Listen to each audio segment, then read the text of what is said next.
여러분 안녕하십니까? 주택관리사 시험 대비 시험에 꼭 나오는 회계원리 저자 김양수입니다. 여러분 반갑습니다. 본 강의에 들어가기 앞서 합격을 주도하는 교재의 1%는 어떻게 다른지 이 교재로 직접 체험하시길 바라며 합격을 주도하는 강사의 1%는 어떻게 다른지 저의 강의로 직접 실감하시기 바라며 합격을 주도하는 의지를 심어주는 1%는 어떻게 다른지 모두 함께 직접 체험하시기를 바랍니다. 마지막으로 여러분들이 중단에 포기하지 않고 결승점까지 완주하는데 많은 도움을 줄 수 있기를 바랍니다. 부디 결승점까지 통과하여 합격이라는 감동의 순간을 한 분이라도 더 느낄 수 있기를 간절히 기원드립니다. 김양수 이름 석자를 걸고 시험에 꼭 나오는 회계원리를 당당하게 여러분들한테 권해드립니다. 자, 지금부터 본 강의를 시작하겠습니다.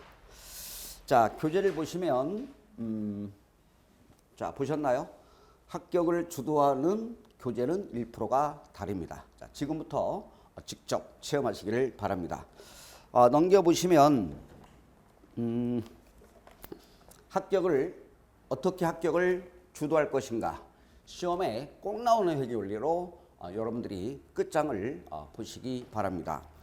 넘어가 보시면 자, 머릿말이 나와 있나요? 머릿말 한 장에 넘겨보시면 사진이 나와 있고요. 넘겨보시면 머릿말이 나오고 참고로 보시면 되겠고요.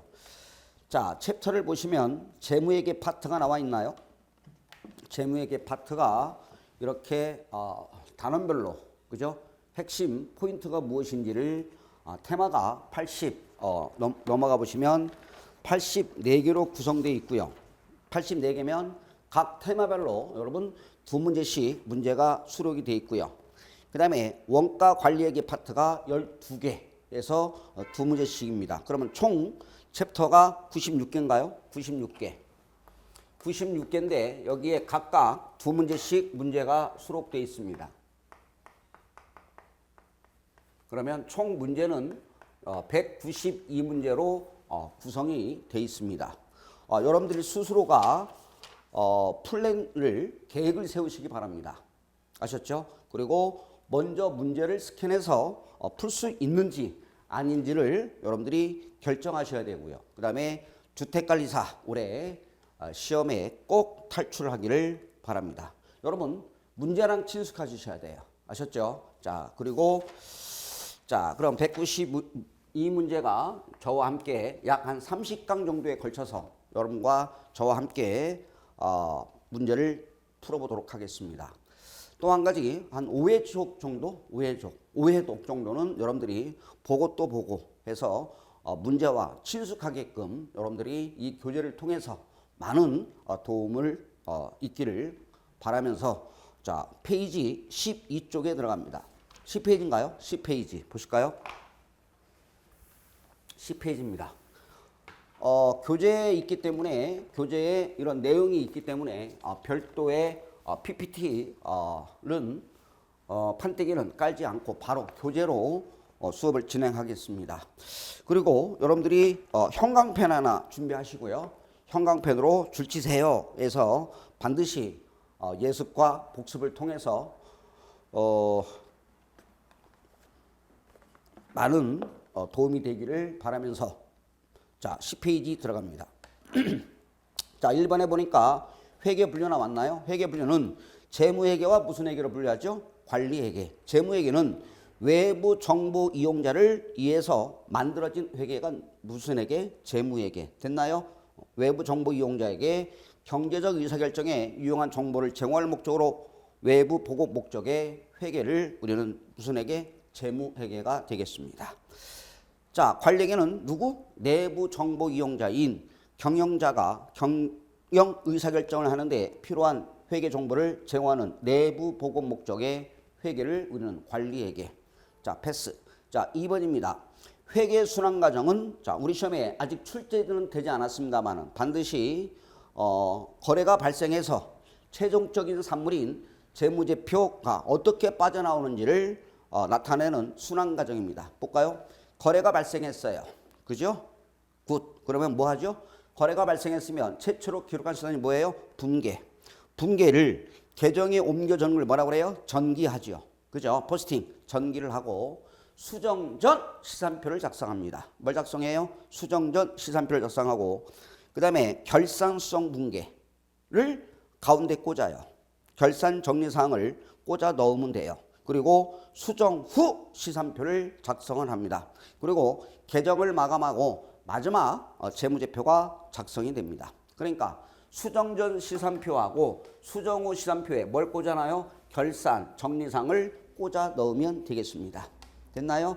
자, 세 번째 회계상의 거래입니다. 여러분, 회계상의 거래는 재산상의 변화가 있어야 분명히 재산상의 변화가 있어야 회계상의 거래로 보겠죠. 또는 현금이 왔다 갔다 하면 회계상의 거래죠. 예스.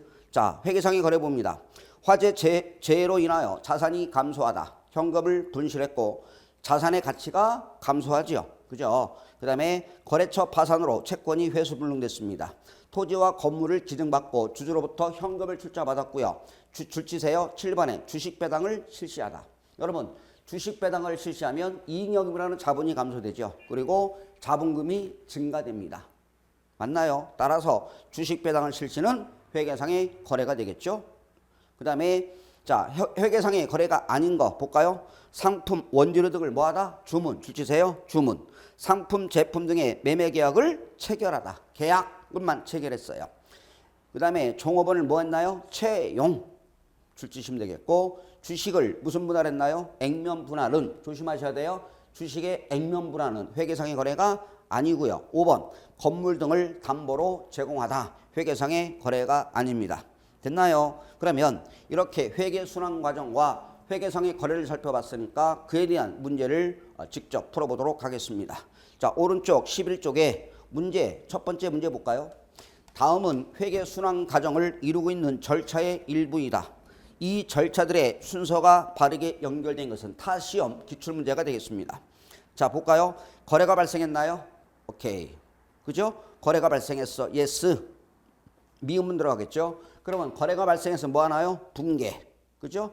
분계 다음에 뭐 하죠? 전기. 그죠? 그리고 수정 전 시산표를 작성하는데 없어요. 그죠? 그리고 결산 수정 분계를 꽂아 넣으면 되겠죠.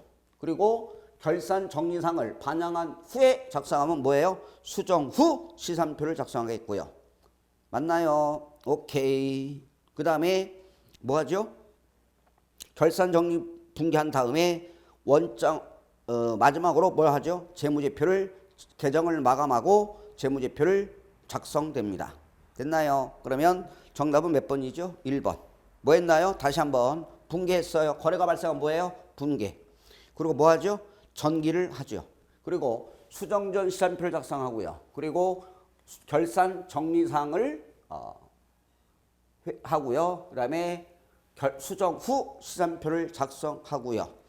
맞나요? 그리고 계정을 마감하고 재무제표가 작성이 됩니다. 그래서 반드시 정답은 1번이 되겠죠. 그래서 회계순환 과정은 입으로 말할 수 있어야 돼요. 다시 한번 볼까요? 거래가 발생했어요. 뭐예요?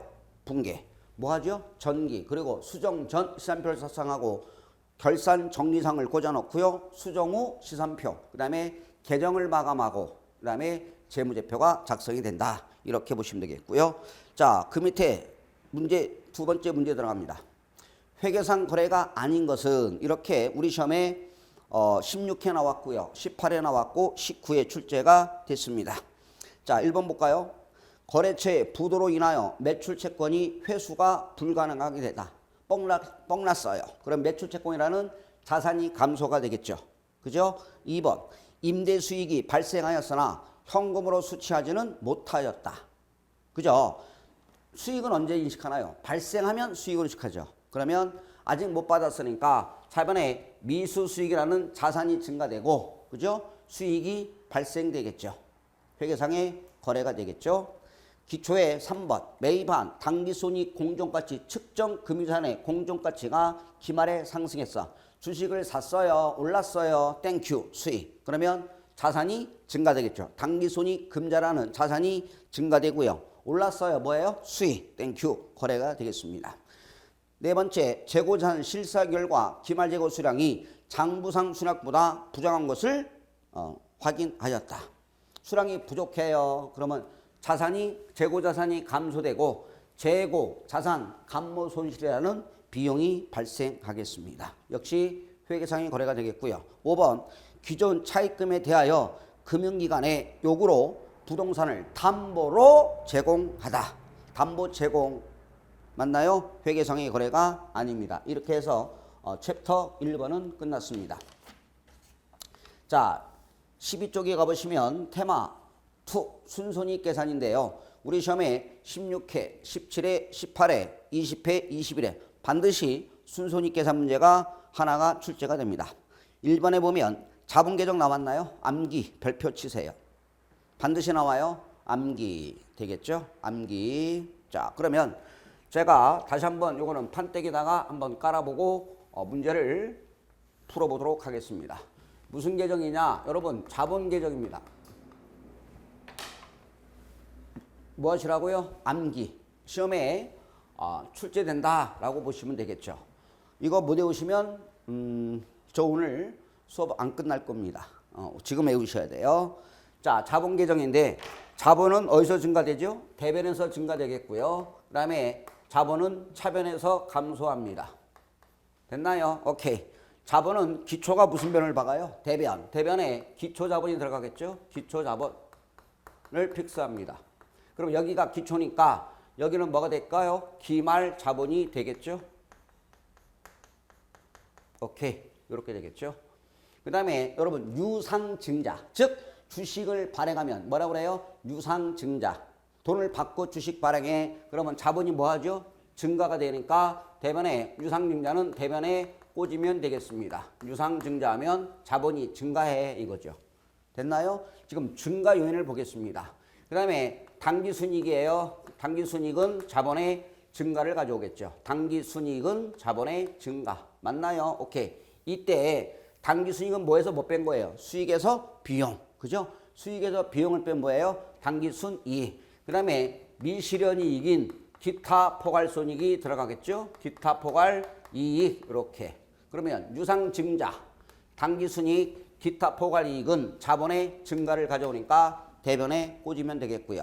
그러면 어떠한 경우에 자본이 감소되느냐? 무슨 배당했나요? 여러분 현금 배당하면 자본이 증가해요? 감소해요? 감소하겠죠? 현금 배당.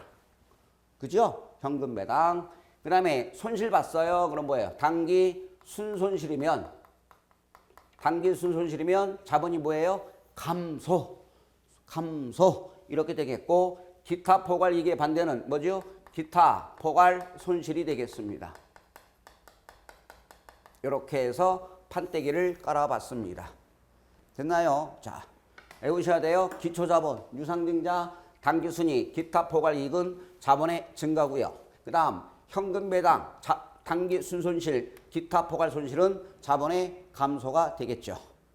됐나요? 오케이. 이렇게 되겠고 다만 이 기초자본은 기초자산에서 뭘 뺀 거죠? 기초부채를 빼면 기초자본. 이 기말자본은 기말자산에서 기말부채 빼면 뭐예요? 기말자본이 되겠습니다. 됐나요? 오케이. 자, 요거 암기하셔야 되겠고 기타 포괄이익이 되겠죠. 다만 두 가지가 있나요? 무상증자 맞나요? 무상증자와 주식배당. 이때 무상증자와 주식배당은 자본거래 무슨 거래예요? 자본거래가 되겠죠. 자본거래에 속하나 자본에 미치는 영향은 있다 없다 없다. 얘는 자본총액은 불변. 증자는 증자인데 뭐예요? 무상. 그죠? 그 다음에 주식배당은 자본거래에 속하나 자본에 미치는 영향은 없습니다. 됐나요? 오케이. 자, 그래서 교재 12쪽에 무상증자와 주식배당 나왔나요? 무상증자, 주식배당은 자본거래에 속하나 자본에 미치는 영향은 없고요. 그 밑에 보시면 계산과정이 나왔죠? 기초자산에서 기초부채면 기초자본, 기말자산 빼기 기말부채는 기말자본, 수익에서 비용이 빼면 당기순이익, 그죠? 그 다음에 총 비용에서 수익을 빼면 당기순손실. 그 밑에 외울까요? 이때 당기 순손익에다가 기타 포괄손익을 더하면 무엇이 나온다? 총 포괄손익이 되겠습니다. 우리 시험에 주로 물어보는 것은 당기순익을 물어보겠죠. 그죠? 당기순익을 물어볼 수 있겠습니다. 그러나 시험에 무엇을 물어보느냐면 총 포괄이익을 물어볼 수 있겠습니다. 총 포괄이익은 얼마인가요? 물어보면 이 당기순익에다가 당기손익에 실현된 이 당기순손익에다가 기타 포괄이익을 더하면 우리는 뭐라고 그래요? 총 포괄이익을 물어볼 수 있으니까 반드시 요 계정을 통해서 문제를 접근하시기 바랍니다. 됐나요? 오케이. 자, 그러면 바로 13페이지 문제 순손익 계산 샘플 문제 두 문제를 풀어보겠습니다. 자, 볼까요? 한국의 엑셀연도 초 기초 자산은 11만 원, 기말 자산과 기말 부채는 각각 15만 원과 6만 원입니다. 엑셀연도 중에 현금 배당 만 원을 결의했고요. 결의하고 지급하였으며 2만 5천 원의 유상증자를 했다. 이때 당기순이익이 3만 원일 때 기초 부채를 물어봤습니다. 뭐 물어봤어요? 기초 부채를 물어봤죠. 자, 그러면 여러분 기초 부채를 물어봤으면 이거죠. 기말 자본은 어떻게 나와요? 기말 자본은 기초 자산에서 무엇을 빼느냐? 기초 부채를 빼겠죠. 맞나요? 기초 자산에서 기초 부채 빼면 기초 자본이니까 여기서 물어보는 건 기초 부채입니다. 그러면 나머지 판때기를 한번 왁구를 맞춰보도록 하겠습니다. 볼까요? 기초 자산은 11만 원인가요? 기초 자산은 11만 원입니다. 그죠? 기초 자산은 11만 원이 되겠고요. 패스. 그 다음에 기말 자산 총계와 기말 부채는 각각 15만 원과 6만 원이니까 15만 원에서 6만 원 빼면 기말 자본 얼마? 9만 원. 됐죠? 오케이. 그리고 현금 배당을 실시했으니까 자본이 감소합니다. 굿. 그 다음에 2만 5천 원에 무슨 증자? 유상증자를 하였습니다. 됐나요? 다 박았나요? 오케이. 그리고 마지막 당기순이익은 얼마? 3만 원 되겠죠? 이렇게 되겠죠. 그죠? 그러면 차변과 대변을 왁구를 맞추면 되겠죠. 대차평균의 원리에서 합계 하이 얼마? 10만 원 되겠고요. 차변합계 10만 원. 대변합계 얼마가 될까요? 10만 원. 그러면 이때 무슨 자본을 구할 수 있을까요? 기초 자본을 구할 수 있겠죠? 너 얼마니? 이거죠. 그죠? 그러면 10만 원에서 5만 5천 원을 빼면 기초 자본은 얼마가 될까요? 4만 5천 원을 구해올 수 있겠죠? 기초 자본은 4만 5천 원. 맞나요? 오케이. 그러면 답 나왔네요. 기초 자산에서 여러분 기초 자산에서 기초 부채를 빼면 기초 자본이잖아요. 그러면 11만 원에서 얼마를 빼야 4만 5천 원 나올까요? 정답은 얼마? 6만 5천 원이 기초 부채. 이렇게 옆구리를 팔 수 있으니까 반드시 연습을 하시기 바랍니다. 됐나요? 오케이. 이렇게 풀어보시면 되겠고요. 자, 예를 들어 볼게요. 만약에 기타 포괄 이익이 5천 원 있다. 기타 포괄 이익이 얼마 있다고요? 5천 원. 그러면 이때 총 포괄 손익은 얼마가 될까요? 총 포괄 이익은 얼마? 총 포괄 이익은 3만 5천 원. 이렇게 답을 구하시면 되겠습니다. 됐나요? 오케이. 이렇게 해서 문제 1번 우리 기출문제를 한번 접근해 봤습니다. 됐나요? 오케이. 자, 두 번째 문제 가보겠습니다. 다음 자료를 이용하여 계산된 무슨 자본을 물어봤나요? 기말 자본을 물어봤습니다. 기말 자본을 물어봤으니까 다시 한번 여기다가 왁구에다가 판때기를 한번 깔아보겠습니다. 자, 여러분들이 시험에 나오면요, 뭘 물어봤는지를 반드시 체크하셔야 돼요. 그러면 뭘 5초 만에 10초 만에 내가 풀 문제인지 아닌지를 여러분들이 판단하셔야 되거든요. 그럼 여기서 무슨 자본을 물어봤느냐? 기말 자본을 물어본 문제죠. 그죠? 그러면 N쪽이 빵꾸난 거예요. 그죠? 자, 그러면 한번 볼까요? 자, 박스에 보니까 요게 20일에 우리 기출문제죠. 이런 문제는요, 여러분 30초 만에 푸셔야 돼요.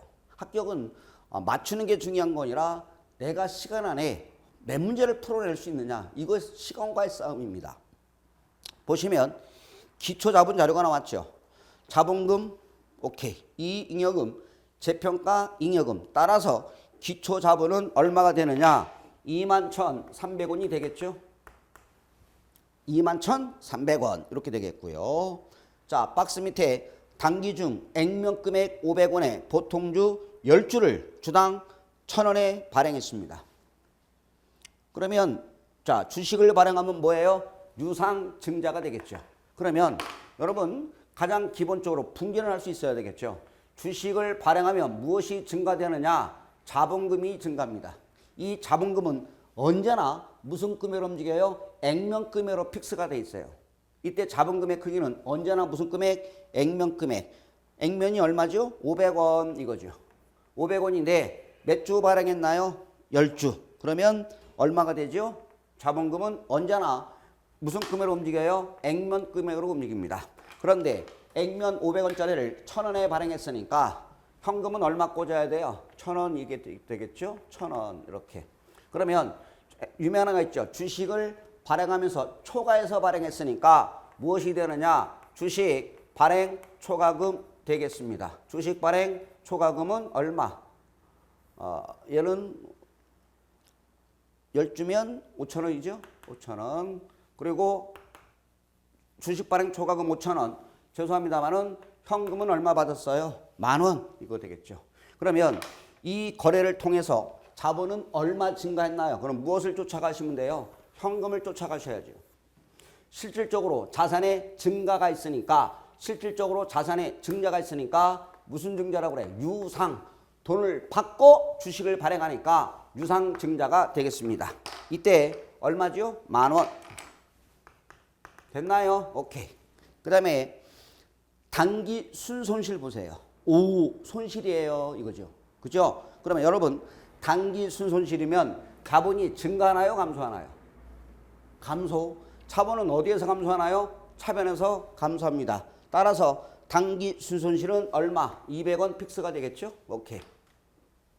됐나요? 마지막 단기 재평가 잉여금 증가. 우리 시험에 제일 어려웠어요. 여러분 재평가 잉여금 뭐예요? 자본이에요? 수익이에요? 자본. 재평가 잉여금은 오르면 자본의 증가로 보죠. 그죠? 토지를 재평가했어요. 그죠? 올랐어요. 오른 뭐예요? 자본. 올랐어요. 자본의 증가. 맞나요? 재평가 잉여금은 어디에 살아요? 기타 포괄 이익이 들어가겠죠. 어디에 들어간다고요? 기타 포괄 이익. 기타 포괄 이익이 되겠습니다. 얼마? 100원 이거죠. 그죠? 이 재평가 잉여금은 몇 명 살아요? 아니, 기타 포괄 손익은 몇 명 살아요? 자, 새끼 쳐볼까요? 자, 확대시켜 볼게요. 이 기타 포괄 손익은 몇 개? 자본 중에서 기타 포괄 손익은 재가 있고요. 해가 있고요. 기가 있고요. 화기 있겠습니다. 그죠? 이렇게 되겠죠. 기타 포괄 손익에 몇 명 살아요? 기타 포괄 손익 카테고리를 열어보면 5명이 살아요. 재, 해기파, 확 이거죠. 재가 뭐예요? 이때 이 재가 재평가 잉여금이 되겠고요. 해외 사업 환수준이 요건 뭐예요? 기포손 공정가치 측정 금융자산 평가손익, 기포손 금자 평가손익, 파생상품 평가손익, 확정급여 부채 자산의 재측정 요소. 그래서 재해기파 확이 되겠습니다. 됐나요? 따라서 재평가 잉여금은 어디에 살아요? 기타 포괄 이익. 그죠? 재평가 잉여 어디로 보낸다고요? 자본. 자본 중에서 기타 포괄 손익에 들어가요. 미치는 손익인. 맞나요? 그래서 재평가 잉여금은 기타 포괄 이익. 오르면 자본이 증가되겠죠. 그러면 왔고 맞췄잖아요. 그죠? 그러면 자, 대변합계가 얼마 나오죠? 하이 얼마? 31,400원. 31,400원 되나요? 31,400원. 여기도 31,400원이 되겠죠. 여기에서 단기 순손실 200원 빼면 기말자본은 얼마다? 31,200원. 이렇게 돼서 우리 20일의 기출문제를 갖다가 판때기에다 깔면 돼요. 어려웠나요? 이렇게 판때기에다가 깔면 되겠습니다. 오케이. 됐죠? 오케이. 반드시 오늘 이 자리에서 여러분들이 암기하시고 테마 3으로 넘어가도록 하시기 바랍니다. 됐나요? 오케이. 이렇게 푸시면 돼요. 기초자본 맞고요. 기말자본, 유상증자, 당기순이, 기타 포괄이익은 자본의 증가야. 자본은 어디서 증가돼요? 대변.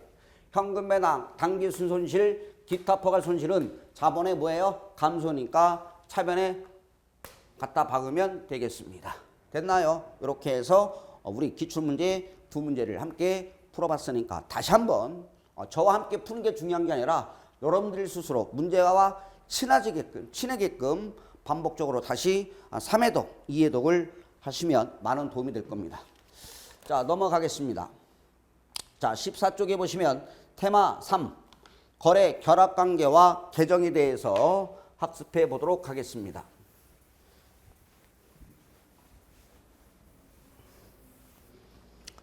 자, 거래 요소의 결합관계가 우리 시험에 기초적인 문제로 18회 때 나와 있고요. 21회 때 나와 있죠. 자, 차변 요소 몇 개? 4가지가 나오나요? 뭐 이거는 뭐 안 쓰셔도 되죠. 차변 요소 뭐 쓰고 연습을 하겠습니다. 그리고 대변 요소가 있겠죠. 어떤 문제로 출제자가 응용력을 기초적인 문제를 낼 수 있습니다. 자, 차변 요소 몇 개 박아야 돼요? 4개. 대변 요소 4개를 박아야 되겠죠. 자, 자산은 어디서 증가돼요? 차변에서 증가합니다. 자, 반대 자리에서 자산의 감소는 대변에서 감소되겠죠. 오케이? 오케이. 그 다음에 부채와 자본은 어디서 증가돼요? 대변에서 증가하겠고요.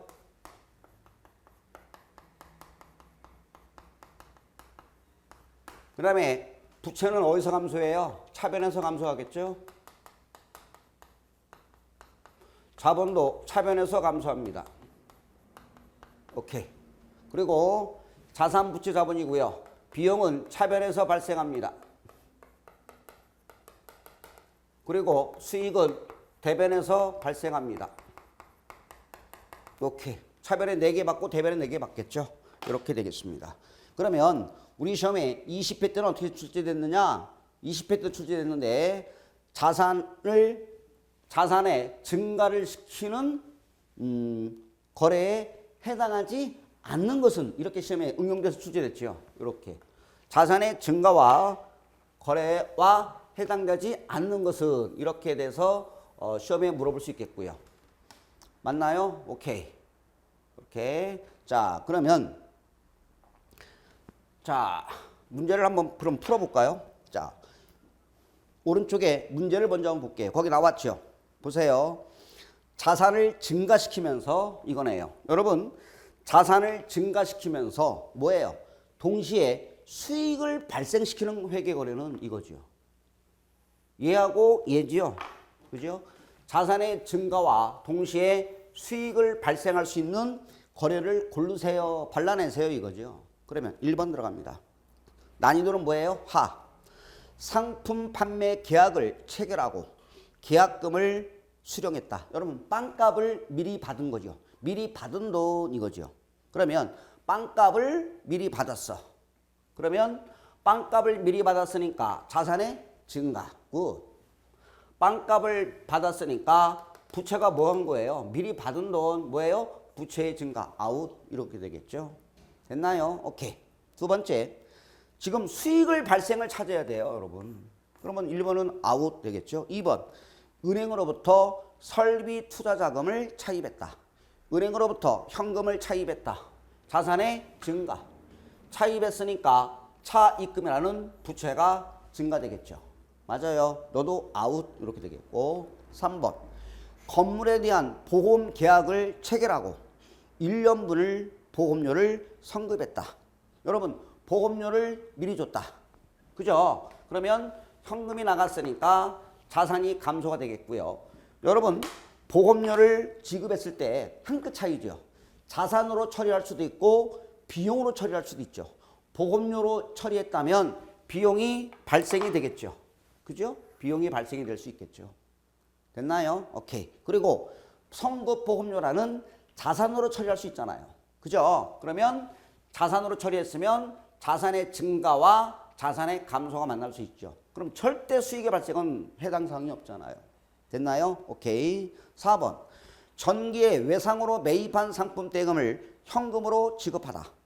외상 대금을 현금으로 갚았으니까 부채가 감소되고 자산이 감소되겠죠. 너도 아웃 이렇게 되겠죠. 5번에 보면 용역 컨설팅, 용역을 제공하고 서비스를 제공하고 대금은 외상으로 하였다. 지금 저도 여러분 용역의 제공이죠. 지금 몸으로 떼우고 있는 거예요. 저도. 그죠? 그러면 몸으로 떼우고 받는 수익, 영업상의 수익이 뭐예요? 매출. 영업상의 수익이 매출. 용역을 제공하고 받는 수익, 영업상의 수익이니까 대변에 매출이라는 영업상의 수익이 발생하겠죠. 굿. 그죠? 그리고 외상으로 팔았으니까 매출 채권이라는 자산이 증가가 되겠다. 이렇게 해서 여러분들이 발라낼 수 있어야 돼요. 됐나요? 오케이. 그래서 정답은 5번. 난이도는 하의 문제가 되겠습니다. 됐나요? 이렇게 보시면 되겠고, 예를 들어서 이런 거 한번 볼까요, 여러분? 자, 우리 시험 문제에 나온 거 요거죠.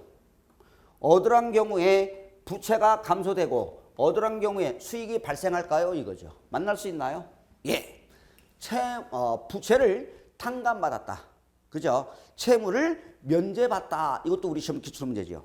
자, 차입금이 있었어요. 제가 여러분들한테 여러분 10,000원만 빌려주세요. 그리고 대면에 차입금이 있었었는데 저보고 갚지 말래요. 그러면 갚아야 되나요? 안 갚아도 되겠죠? 그럼 부채가 뭐예요? 감소되겠죠?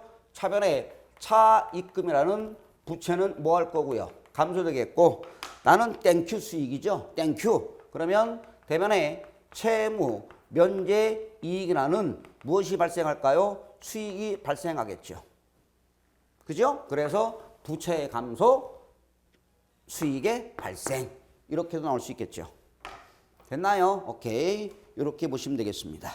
자, 좌측 14쪽에 2번 볼까요? 실제 계정과 명목 계정입니다. 우리 시험 16회, 18회, 21회 때 출제됐습니다. 이런 문제가 출제되는데 이런 문제가 나오면 5초 만에 잡아내야 돼요. 5초. 이런 문제는 10초, 많으면 15초 만에 이런 문제는 답을 발견할 수 있어야 돼요. 그래야 우리는 계산 문제에서 세이브가 되거든요.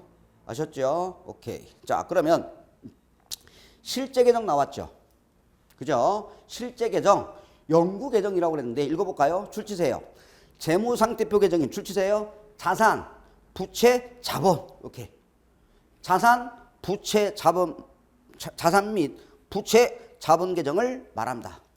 따라서 유형, 무형 불문하고 실제로 존재하고 있는 계정으로서 매 결산기에 잔액으로 남아 출처요. 차기로 이월된다. 그러면 차기로 이월되는 계정은 뭐예요? 자산, 부채, 자본입니다. 그죠? 그래서 자, 차기로 이월된 계정은 자산, 부채, 자본. 됐나요? 오케이. 자, 그 다음에 명목 계정 나왔나요? 읽어볼까요? 손익계산서에 출치세요. 수익과 비용. 명목 계정인 수익과 비용을 계정을 말하며 결산기 말에 집합손익 계정에 대체 마감되어 차기로 이월되지 않고 그 회계 기간에만 일시적으로 존재합니다. 따라서 모든 수익과 비용은 단기 순이익을 계산하고 생을 마감해요. 그리고 이월이 돼요, 안 돼요? 안 돼요. 아셨죠? 오케이. 그러면 따끈따끈할 때 오른쪽에 문제 두 번째 볼까요? 우리 시험 21일 때 길출제죠. 이런 것들은 몇 초 만에 찾아내야 돼요? 5초. 자, 볼까요? 회계연도로 잔액이 이월되지 않는 계정 과목은 그랬어요. 들어가 볼까요? 이익력은 뭐예요? 자본. 이익력은 뭐예요? 자본이에요. 유형자산 처분이 땡큐 수익. 그죠? 답은 몇 번? 2번 되겠고요. 세 번째, 미지급 비용은 뭐예요, 여러분? 부채. 그죠? 아직 지급하지 못한 거. 부채. 미지급 비용은 부채고. 네 번째, 감가상각누계액은 뭐예요? 부채예요? 아니요. 자산의 차감 계정이죠. 해당 자산, 유형자산에서 차감 계정이죠. 차감 계정. 유형자산에서 차감 계정이다. 그 다음에 자본금은 자본. 그죠? 그래서 답은 2번입니다. 됐나요? 자, 좌측 14페이지 3번에 보면 여러분 평가 계정이라고 나오죠. 뭐 직접적으로 시험에 나오지는 않겠습니다. 그러나 여러분 공부를 하셨으니까 차감적 평가 계정이 있고 부가적 평가 계정인데 차감적 볼까요? 손실충당금. 얘는 매출 채권에서 차감 표시하죠. 그죠? 손실충당금은 보실까요? 자, 보세요. 손실충당금입니다.